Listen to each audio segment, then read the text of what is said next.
कैसे हैं आप सब? आशा करती हूँ आप सब अच्छे होंगे।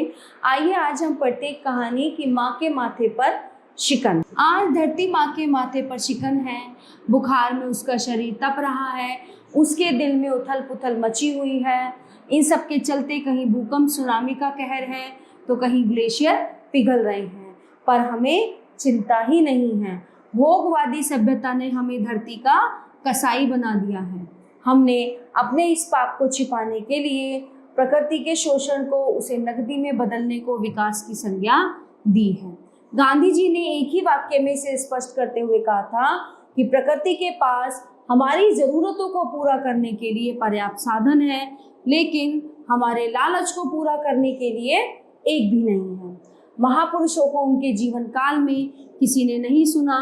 सुकरात, ईसा और गांधी के साथ यही हुआ। समय बीतने के साथ ही लोगों का उन पर ध्यान जाता है।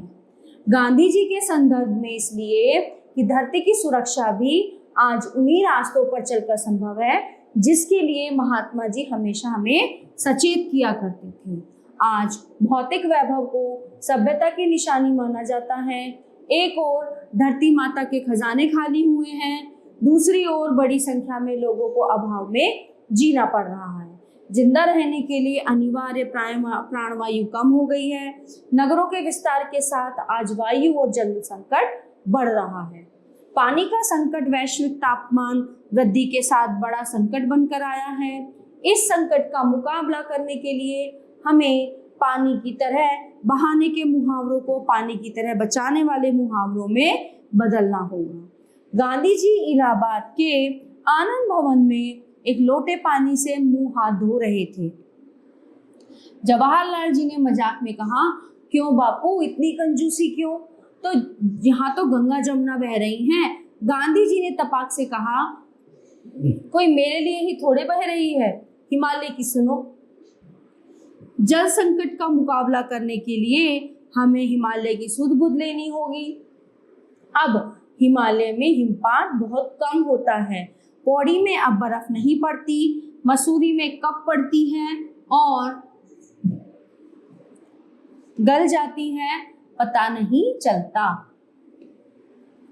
पहले सफेद रुई की सी चादर बिछती थी, वह अब नजर नहीं आती। गंगोत्री हिमनद के पास एक लंबा रेगिस्तान बन गया है। हिमालय को तो चौड़ी पत्तियों वाले वृक्षों से ऐसे ढकना पड़ेगा जिनसे वृक्ष तो खड़े रहें। अखरोट, मीठा पागर के वृक्ष चाहिए। खुबानी और चुल्लू जैसे बीजों से तेल मिलता है। पदम जैसा वृक्ष शहद के लिए जाना जाता है। इसके अलावा हर क्षेत्र में मौसमी फलों के पेड़ होते हैं। कुछ ऐसा संतुलन हो कि चारे के लिए वृक्ष हो और शहतूत रेशम कीट पालन के लिए रेशा मिल सके।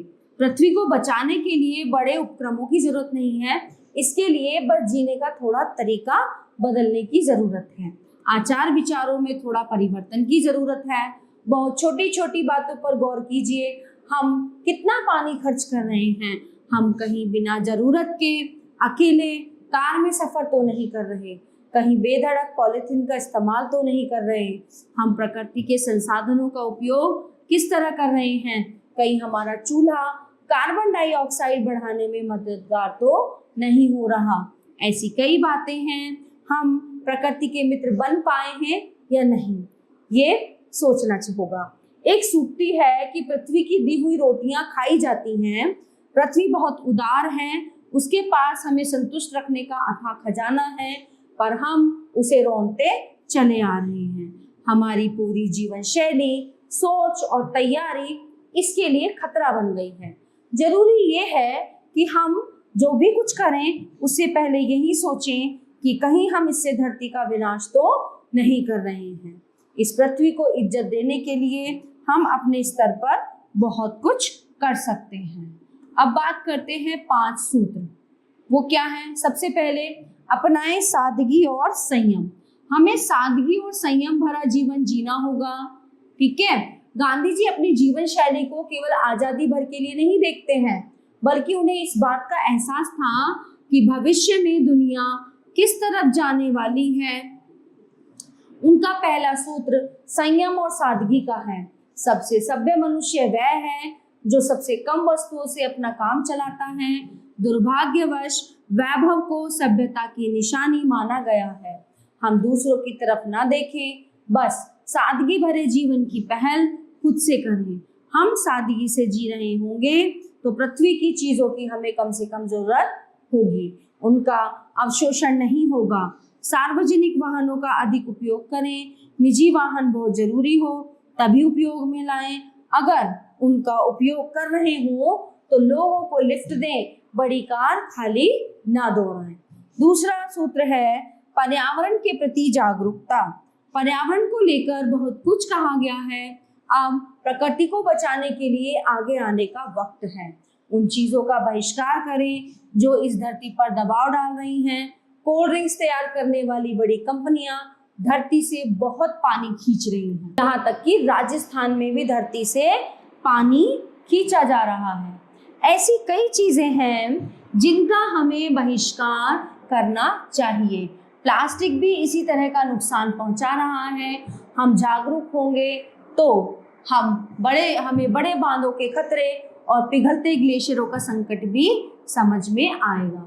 पर्यावरण के लिए अपने अंदर समझ विकसित करनी होगी। ये हमारे सरोकार में होना चाहिए और हमें पता होना चाहिए कि जंगलों में चीड़ के पेड़ बढ़ाना वानिकीकरण नहीं है। तीसरा सूत्र है पानी बचाएं, धरती बचाएं। वर्षा का अधिकांश जल बिना उपयोग के समुद्र में चला जाता है, पर अपने स्तर पर भी हमें जल संचयन करना चाहिए। पानी की एक एक बूंद का महत्व समझना चाहिए। प्रकृति की उदारता है कि वर्षा नियत रूप से हो रही है। अगर दुर्भाग्य से ऐसा नहीं हुआ तो हमें एहसास होगा कि पानी का संकट किस तरह गहराया हुआ है। घर आंगन में बड़े लॉनों में हजारों लीटर पानी खर्च होता है। इसके बजाय ट्री फार्मिंग को अपनाना चाहिए। घरों के आगे पेड़ लगाने चाहिए। पेड़ का मतलब यूकेलिप्टस नहीं है, हम फूलों की खेती करें, लेकिन इसमें ध्यान रखना होगा कि फूल पराग वाले हों। महज शोभा के लिए लगाए फूलों का कोई महत्व नहीं है। नहाने में शावर के बजाय बाल्टी का प्रयोग करें। इसी तरह कार धोते समय, ब्रश करते समय भी हम पानी की बचत कर सकते हैं। नंबर चौथा सूत्र है संतुलित हो हमारा खान पान। अपने भोजन में यथाशक्ति ऐसी चीजों का उपयोग करें जो धरती पर बोझ न बनती हो।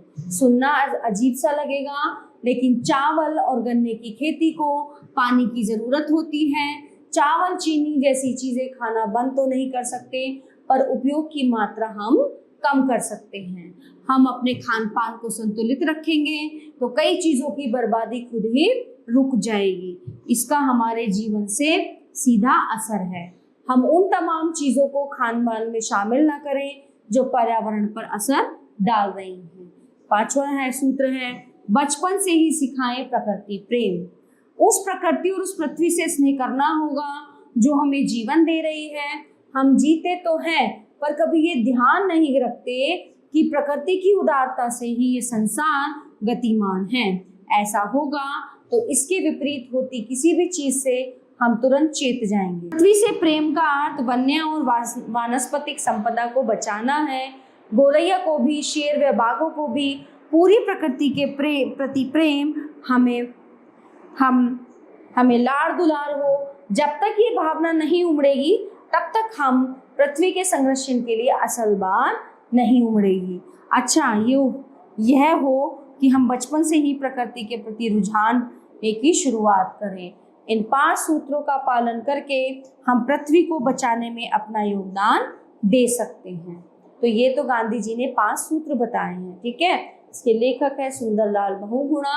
आशा करती हूँ ये पाठ आपको बहुत अच्छे से समझ आया होगा। धन्यवाद।